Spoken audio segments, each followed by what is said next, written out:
ശശിയേട്ടാ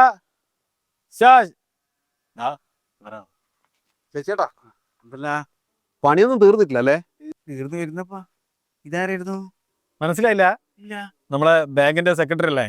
അപ്പൊ ശശിയേട്ടാ വന്നെന്നു വെച്ചാല് നിങ്ങൾക്ക് ആ 50 ലക്ഷം ലോട്ടറി അടിച്ചല്ലോ, അത് നമ്മളെ ബാങ്കിൽ ഡെപ്പോസിറ്റ് ചെയ്യണമെന്ന് പറയാനാ വന്നത്. അത് പിന്നെ പറയാനുണ്ടപ്പാ, നിങ്ങൾക്ക് ഞാൻ എന്തായാലും തരുള്ളൂ, അവരാരും കൊടുക്കൂല.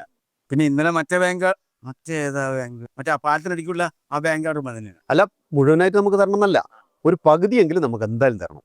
മാത്രല്ല നമ്മൾ നല്ല ഇൻട്രസ്റ്റ് തരും.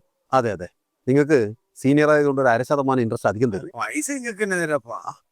പക്ഷേ എനിക്ക് 1-2 കടലാസ് നിങ്ങൾ എത്തിച്ച അപേക്ഷാ ഫോമാരി. അതിനായിട്ട് നിങ്ങൾ അങ്ങോട്ട് വരണമെന്നില്ല, അതെല്ലാം എത്തിച്ചേരും.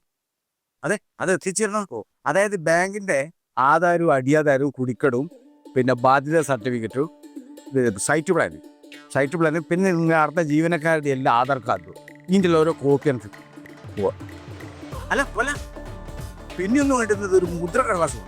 അതെന്തിനാ? അതായത് കാലാവധി എത്തിക്കഴിഞ്ഞാൽ മുതലെങ്കിലും എനിക്ക് തിരിച്ചു തരുന്ന ഒരു ഉറപ്പ് വേണ്ടേ? അത് വേണം. അതിനാണ്